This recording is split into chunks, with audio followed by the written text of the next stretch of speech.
नमस्कार, आप हैं वीआईपी न्यूज के साथ और मैं हूं शीरिन सिद्दीकी। बढ़ते हैं इस वक्त के खास और ताज़ा तरीन बुलेटिन की ओर। अब एक खास खबर की ओर रुख करते हैं। मुख्यमंत्री भूपेश बघेल ने लोक पर्व तीजा के अवसर पर प्रदेशवासियों, विशेषकर सभी बहन बेटियों को बधाई और शुभकामनाएं दी हैं। इस अवसर पर उन्होंने प्रदेशवासियों के लिए सुख, समृद्धि और खुशहाली की कामना भी की है। तीज की पूर्व संध्या पर जारी अपने बधाई संदेश में मुख्यमंत्री ने कहा कि छत्तीसगढ़ की संस्कृति में तीज त्योहारों का विशेष महत्व रहा है। यहाँ के जनजीवन और परंपराओं में तीज त्योहार रचे बसे हुए हैं। छत्तीसगढ़ सरकार की कैबिनेट की बैठक में कई अहम फैसले लिए गए। इस बैठक में मंत्रिमंडल ने प्रदेश में यात्री बसों के किराए में 25% की वृद्धि का निर्णय लिया है। दूधाधारी मठ को नवा रायपुर में 30 एकड़ जमीन दिए जाने की सहमति भी इस बैठक में बनी है। कैबिनेट ने प्रदेश के नगरीय निकायों में महिलाओं के आरक्षण को लेकर भारत सरकार ने अभिमत मांगा है। इस बैठक में बीजापुर के एड्स मेटा में हुई घटना की न्यायिक जांच का प्रतिवेदन भी मंत्रिमंडल के समक्ष प्रस्तुत किया गया है। अब खरीफ वर्ष 2021 और 22 में, जैसे कि आप सभी जानते हैं, राजीव गांधी किसान न्याय योजना का जो प्रति एकड़ 9,000 रुपये के हिसाब से उनको सब्सिडी दिया जाना है, वो उसका भी निर्णय हुआ है कि 9,000 रुपये प्रति एकड़ के हिसाब से उसको सब्सिडी दी जाएगी। इसके अलावा जो धान की खेती छोड़कर और दूसरे अन्य फसल लेंगे तो उनको 10,000 रुपये के हिसाब से सब्सिडी दिए जाने का जो प्रावधान है।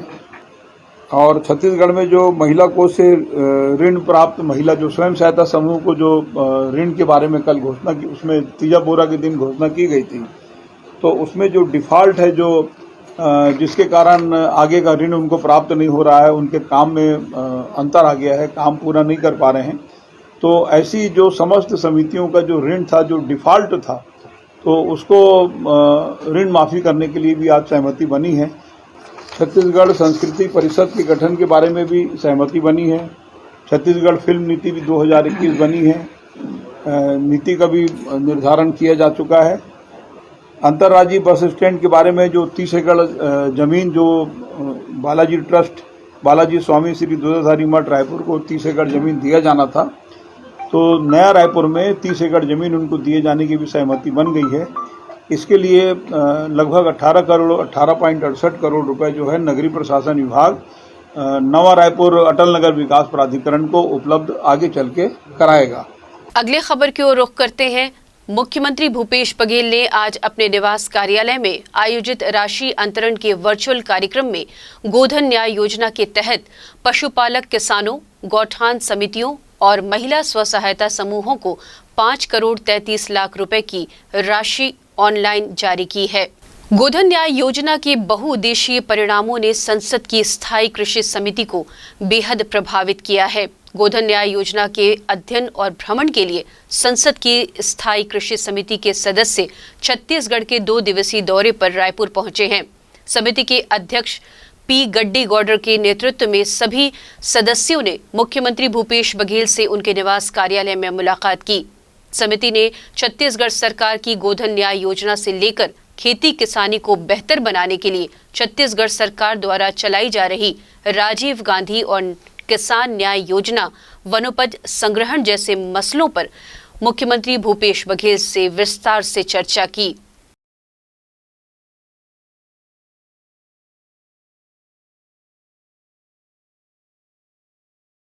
अगले खबर की ओर रुख करते हैं। प्रदेश में हो रहे धर्मांतरण के विरोध में भारतीय जनता पार्टी ने आज रायपुर के बूढ़ा तालाब में 1 दिवसीय धरना दिया। बीजेपी के कार्यकर्ताओं का कहना है कि प्रदेश में जिस तरीके से एक साजिश के तहत धर्मांतरण कराया जा रहा है, वह चिंता का विषय है। इस दौरान हमारे संवाददाता ने धरना स्थल का जायजा लिया। देश भर में अलग अलग जगहों पर भारतीय किसान संघ के बैनर तले किसानों ने आज प्रदर्शन किया।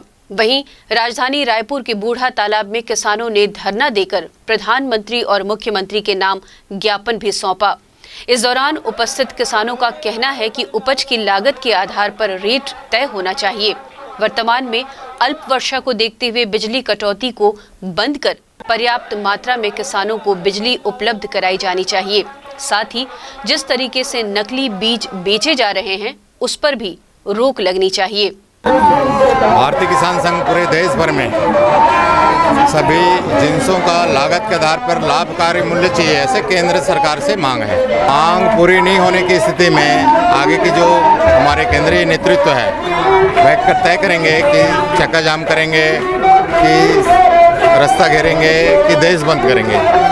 उस नेतृत्व के जो भी निर्णय होगा उसको हम लोग यहाँ अपने प्रदेश में फॉलो करेंगे। अब एक खास खबर की ओर रुख करते हैं। मुख्यमंत्री भूपेश बघेल के पिता नंद कुमार बघेल की गिरफ्तारी के बाद अब राजनीतिक बयानबाजियों का दौर शुरू हो गया है। एक तरफ जहां भाजपा ने इसे कांग्रेस की नौटंकी बताया है, तो वहीं दूसरी तरफ कांग्रेस ने इसे राजधर्म बताया है। नंद कुमार बघेल की गिरफ्तारी पर बयानबाजी शुरू हो गई है, जहां पर भाजपा प्रवक्ता और पूर्व मंत्री राजेश मूणत ने नंद कुमार बघेल की गिरफ्तारी को कांग्रेस की नौटंकी बताया। उनको अरेस्ट भी कर ले, उंगली कटा के शहीद बन जाए कि कानून से बड़ा कोई नहीं, मैंने अपने पिताजी को अंदर कर दिया। ये राजनीतिक नौटंकी हमें भी आती कैसे होती।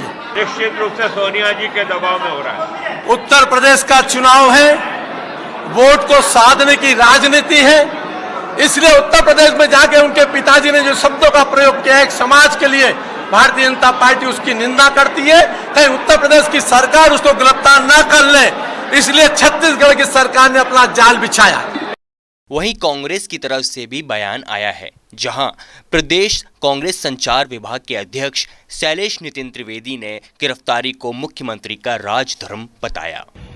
मुख्यमंत्री के पिता श्री नंद कुमार बघेल पर एफआईआर, उनकी गिरफ्तारी और न्यायिक हिरासत में उनको जेल भेजा जाना, ये कांग्रेस सरकार में ही संभव है।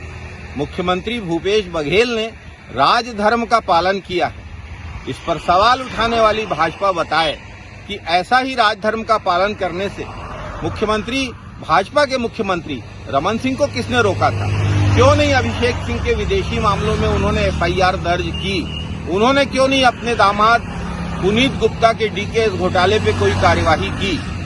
अपने परिवारजनों को बढ़ावा देना और गुनबावाद भाजपा का चरित्र रहा है। कांग्रेस इसमें विश्वास नहीं करती। भारतीय जनता पार्टी में नैतिक साहस हो तो वो एफआईआर केस और न्यायिक हिरासत तो दूर की बात है, डी पुरंदेश्वरी के द्वारा छत्तीसगढ़ के स्वाभिमान पर, छत्तीसगढ़ की पहचान पर, छत्तीसगढ़ के मजदूर और किसान की सरकार पर थूकने और सरकार के बह जाने की बात के लिए कम से कम माफी तो मांग के दिखाए। अब एक खास खबर की ओर रुख करते हैं। ट्रांसजेंडर को मुख्य धारा में जोड़ने के उद्देश्य से बनाया गया गरिमा गृह अब वरदान साबित हो रहा है। सरकार और मितवा संगठन की पहल से बने गरिमा गृह में अब थर्ड जेंडर के लोग योग, सिलाई और ब्यूटिशियन का प्रशिक्षण ले रहे हैं। देखिए हमारी खास रिपोर्ट। रायपुर के सरोना में गरिमा गृह शेल्टर होम खोला गया है, जहां किन्नरों को आर्थिक रूप से आत्मनिर्भर बनाने के प्रयास किए जा रहे हैं।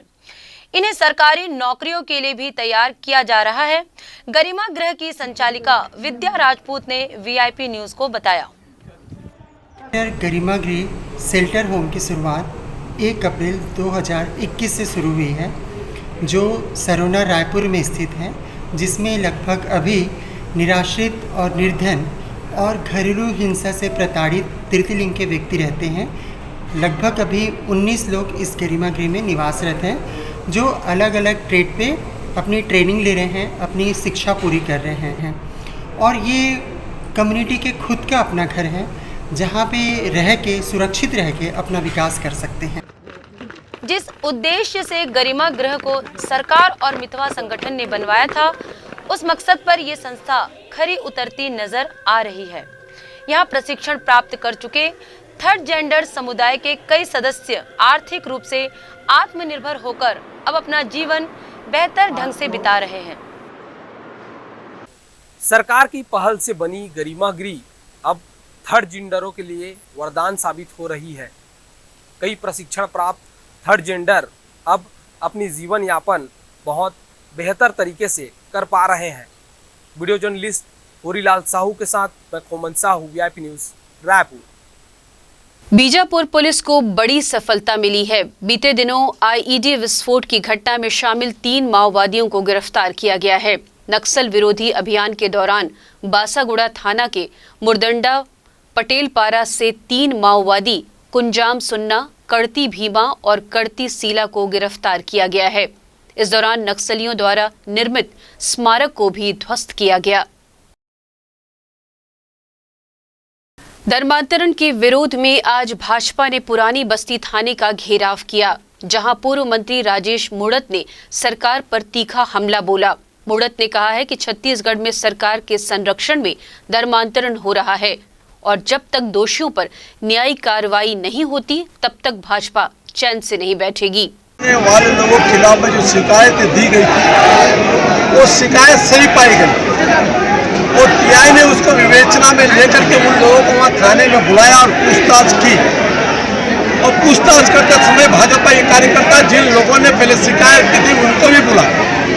उन्होंने वहाँ बात कही और बात कहने के बाद में अगर एक पादरी ये कहता है कि मेरे को धर्मांतरण करने की छूट है, संविधान 25 एक्ट के तहत छत्तीसगढ़ मध्य प्रदेश के अंदर क्लियर सरकार का नियम है, प्रलोभन के आधार पर कोई धर्मांतरण नहीं कर सकता। वो कहता संविधान को जला दो, संविधान को फेंक दो।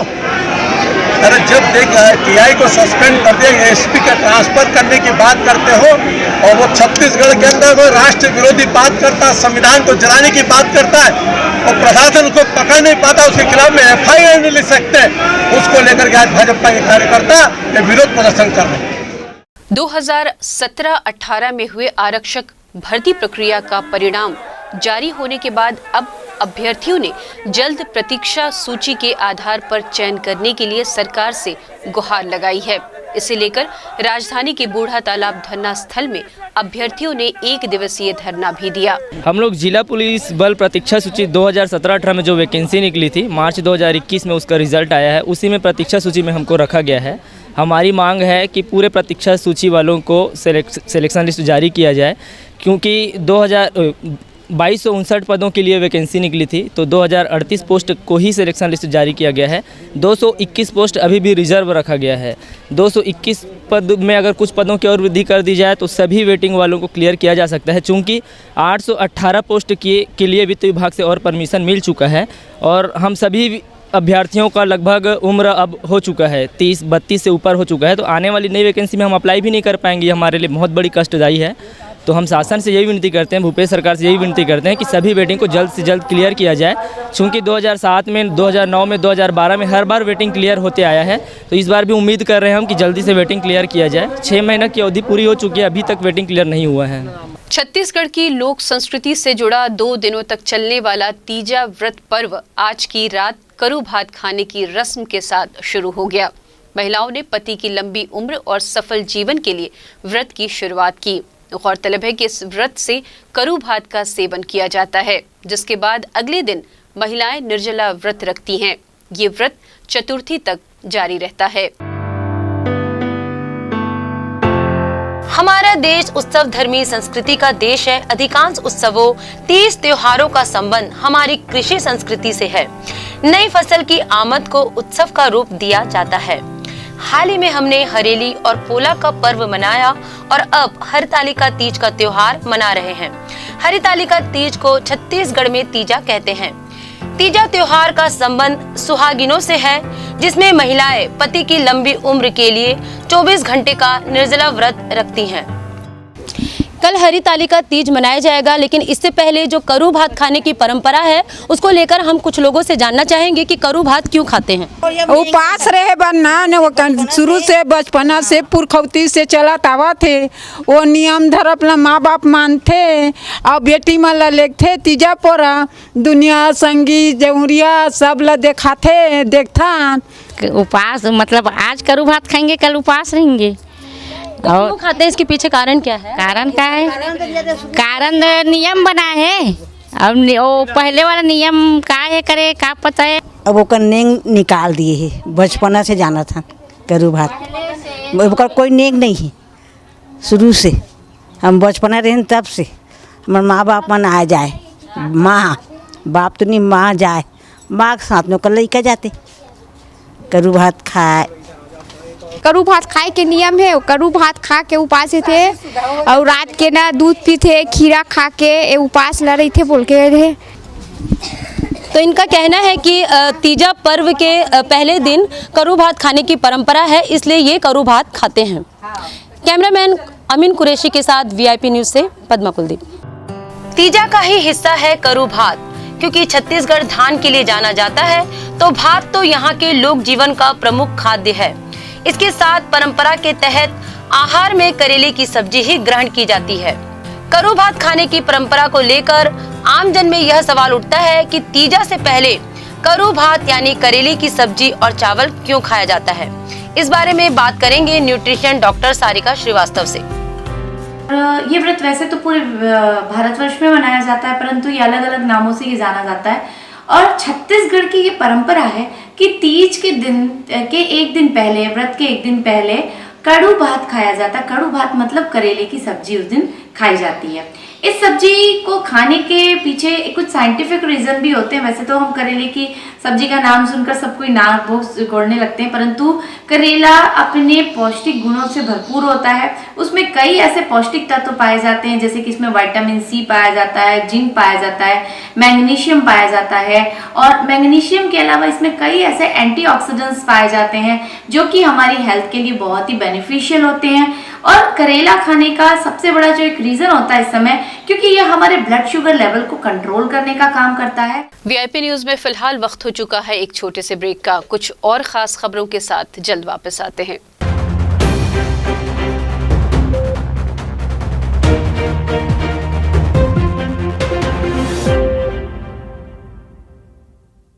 हमारा लक्ष्य है खबरें जो जागरूक कर सके जनगण के मन को, खबरें जो बेबाक हो, खबरें जो निष्पक्ष हो, खबरें जिनमें सत्य की अनुगूंज हो, खबरें जिनमें बदलाव का राग हो। आइए खबरों से आवाम को जगाते हैं, झूठ को सच का आईना दिखाते हैं। देश और दुनिया की खबरों के साथ छत्तीसगढ़ की खबरों के लिए देखते रहिए वीआईपी न्यूज।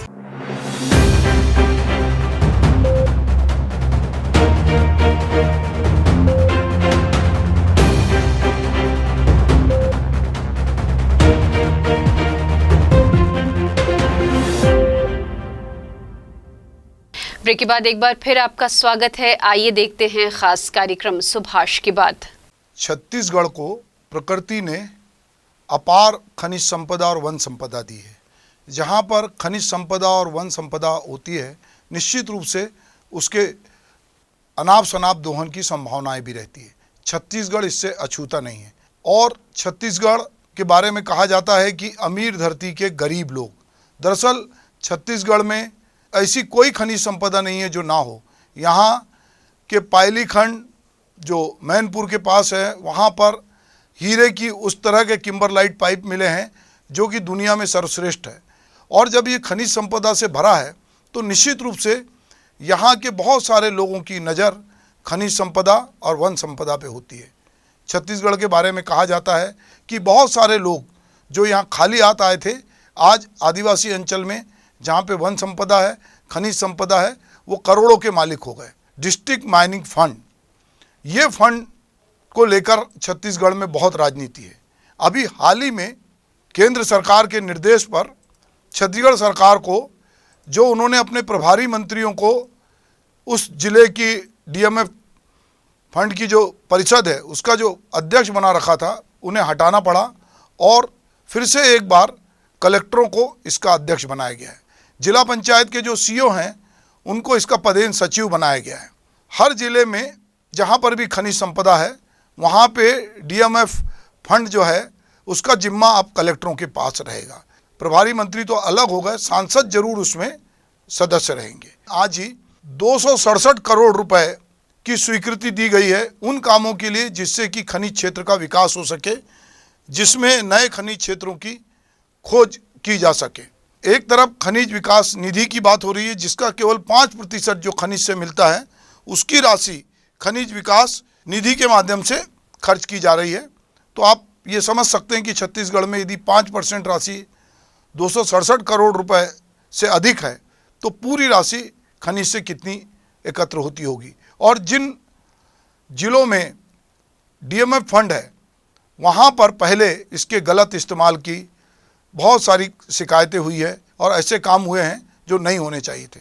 अभी मुख्यमंत्री ने कहा है कि ग्रामीण क्षेत्रों में खास करके जहाँ खनिज संपदा है वहाँ पे डीएमएफ फंड से चारागाह का निर्माण, हाट बाजार क्लिनिक के लिए वाहन, गोठानों में मल्टी एक्टिविटी सेंटरों के लिए शेड निर्माण, देवगुरी निर्माण के कार्य इस मद से किए जा सकेंगे।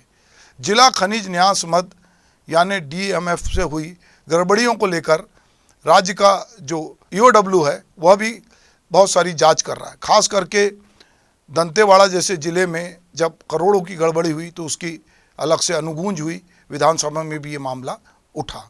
ये भी आरोप लगा है कि जब कलेक्टर थे तो वो इसको अपनी पॉकेट मनी समझते हैं, इससे वो बहुत सारे ऐसे काम करते हैं जो नहीं होने चाहिए। कुछ लोगों ने स्विमिंग पूल बना लिया, कुछ ने बड़े बड़े भवन बना लिए, नगरीय क्षेत्र में भी सौंदर्यीकरण के वो भी हिस्से हुए। ऐसे इलाके जहाँ पर खनिज है, जैसा कहा गया कि अमीर धरती के गरीब लोग जहाँ रहते हैं वहाँ पर जो खनिज की निधि है, जो ये फंड है डीएमएफ फंड, उसका इस्तेमाल उस क्षेत्र के विकास के लिए होना चाहिए। उसके लिए नई गाइडलाइन भी जारी हुई है, पर चूँकि कहीं ना कहीं इसमें बड़ी पूंजी इन्वॉल्व है, बहुत सारे स्वार्थ इन्वॉल्व है, इसलिए हम देखते हैं कि हमारे राज्य में चाहे रेत का अवैध उत्खनन हो, चाहे मुरुम का उत्खनन हो, चाहे पत्थरों को निकालने की बात हो या कोयले का उत्खनन हो, इससे बड़े बड़े समूह जुड़े हैं, बड़े बड़े उद्योगपति इससे जुड़े हैं और उनके हित साधने के लिए कहीं ना कहीं उनको राजनीतिक जो पार्टी से जुड़े लोग हैं बहुत सारे, उनका भी उनको समर्थन मिलता है, क्योंकि उनसे एक बड़े चंदे की राशि उनको प्राप्त होती है। चाहे बीजेपी का शासन रहा हो, चाहे कांग्रेस का शासन हो, दोनों हर बार एक दूसरे पे डीएमएफ फंड के अधिकारों को भी लेकर और उसके खर्च को लेकर आरोप प्रत्यारोप लगाते रहे हैं। कोशिश होगी कि इसका राजनीतिकरण ना हो, इसकी बंदरबाट ना हो और इसके माध्यम से जो खास करके हमारे आदिवासी अंचल है जहाँ पर कि बहुत अपार खनिज संपदा है, वहाँ पर डीएमएफ फंड जिसको लेकर एक कल्पना की गई थी वो कल्पना साकार हो और जो अमीर धरती के गरीब लोग हैं उनकी गरीबी दूर हो, वहाँ पे बच्चों को पढ़ने लिखने की सुविधा मिले, वहाँ पे स्वास्थ्य सुविधाएं बेहतर हों, वहाँ पे बुनियादी सुविधाएं हों और डीएमएफ फंड की राशि किसी ऐसे कार्य में खर्च ना हो जो दिखावा के हों, पर उन कार्यों में खर्च हो जो वाकई में वहाँ के गरीब लोग, जो उनका वाजिब हक है, जिस ज़मीन पर वो रहते हैं उस ज़मीन पर बुनियादी सुविधाएं हों, इसका उपयोग शहरी क्षेत्र के सौंदर्यीकरण में ना हो। तो अब देखना है कि आने वाले समय में कलेक्टर गाइडलाइन का किस तरह से पालन करते हैं, सांसद उसमें कितना हस्तक्षेप करते हैं और सरकार किस तरह से हमारे अपने छत्तीसगढ़ की जो खनिज संपदा जिसमें कोयला, लोहा, बॉक्साइट, ये सारी जो बहुत प्रचुर मात्रा में है, इसका कितना दोहन करती है, कितना आने वाली पीढ़ी के लिए बचाती है। कहा यह जाता है कि पूर्ववर्ती भाजपा सरकार के समय पूरा चीन कर जहाँ जहाँ भी माइनिंग हो सकती थी वो माइनिंग की गई और धरती में से जो कुछ निकालना संभव हुआ था उसको निकाला गया। पर हम सब की जिम्मेदारी है कि हम आने वाली पीढ़ी के लिए भी न केवल ज़मीन छोड़ें, जंगल छोड़ें, बल्कि हम उनके लिए वो संपदा भी छोड़ें जो बाद में उनके काम आ सके। कांकेर में तेंदुए का आतंक थमने का नाम नहीं ले रहा है। जिले में एक बार फिर तेंदुए ने एक महिला की जान ले ली। घटना कांकेर थाना अंतर्गत भैंसा कट्टा गांव की है, जहां एक तेंदुआ 38 वर्षीय महिला को घर से उठाकर ले गया। करीब 5 किलोमीटर तक घसीटने के बाद उसने महिला को मार दिया। ग्रामीणों ने कांकेर थाना पहुंचकर पुलिस को इस घटना की सूचना दी। इस घटना से इलाके में दहशत का माहौल बना हुआ है। रात को एक महिला गांव वालों के बताए अनुसार जी बाथरूम के लिए घर से बाहर निकली थी रात को जी 3:30 बजे के करीब जी। तेंदुआ आया हुआ था, गांव में घूम रहा था जी, तो आमना सामना हो गया, अटैक कर दिया जी और मौत हो गया। खींच के ले गया बस्ती से बाहर खेतों की तरफ जी। हाँ, उसका कुछ हिस्सा को, बॉडी के कुछ हिस्सा को खा दिया है। अब एक नजर डालते हैं कांकेर से जुड़ी खबर की। कांकेर जिले के पखांजूर में स्थित शासकीय स्कूल में बीते 2 दिनों के अंदर 11 स्टूडेंट्स कोरोना पॉजिटिव पाए गए हैं, जिसके बाद अब स्वास्थ्य विभाग की टीम और क्षेत्र के एसडीएम ने भी स्कूल पहुंचकर उपस्थित सभी बच्चों का कोविड टेस्ट कराया।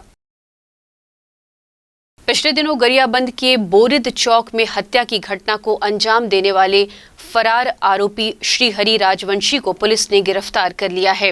गरियाबंद पुलिस की स्पेशल टीम द्वारा आरोपी को ओडिशा के रायगढ़ से गिरफ्तार किया गया।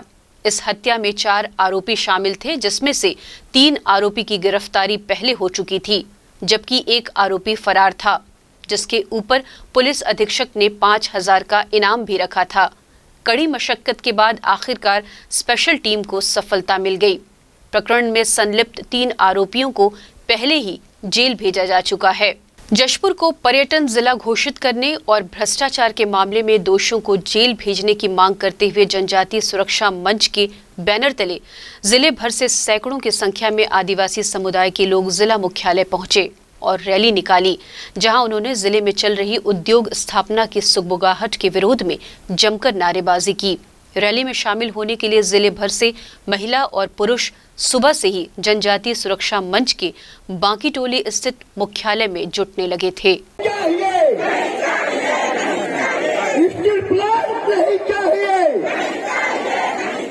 टांगर गांव जो जशपुर जिला का एक प्रमुख गांव है, जहां स्टील प्लांट लगाने की योजना है, उसके विरोध में लगातार आंदोलन चल रहा था और वही आंदोलन आज जशपुर में बड़े स्वरूप में दिखाई दिया। इसमें हजारों की संख्या में लोग आए। इस आंदोलन में हमने महामहिम राज्यपाल को ज्ञापन दिया है, 13 सूत्रीय ज्ञापन है। इसमें जशपुर में किसी प्रकार का उद्योग न लगाया जाए, साथ ही साथ जिला चिकित्सालय में जो 12 करोड़ का घोटाला हुआ और जो सन्ना में बांध बह गए हैं, ऐसे कई बड़े मुद्दे जो ग्रामीणों से जुड़े हुए हैं, उन सभी मुद्दों को लेकर के ये आंदोलन था और हमने जिला प्रशासन के माध्यम से ज्ञापन महामहिम राज्यपाल को भेजा है और हमने मांग जो की है, अगर वो जल्दी पूरा नहीं होता है तो हम फिर से इससे भी बड़ा आंदोलन जशपुर में करेंगे। उद्योगपति के द्वारा दलालों के माध्यम से खरीदा जा रहा है और हमारे यहाँ उद्योग हम नहीं लगने देना चाहते हैं।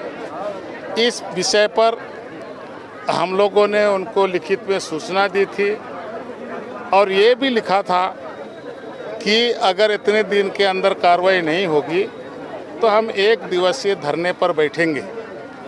जिला प्रशासन हमारी बात को नहीं सुनी और उसके कारण आज हम ये सारे विषयों को लेकर के और धरने पर बैठे।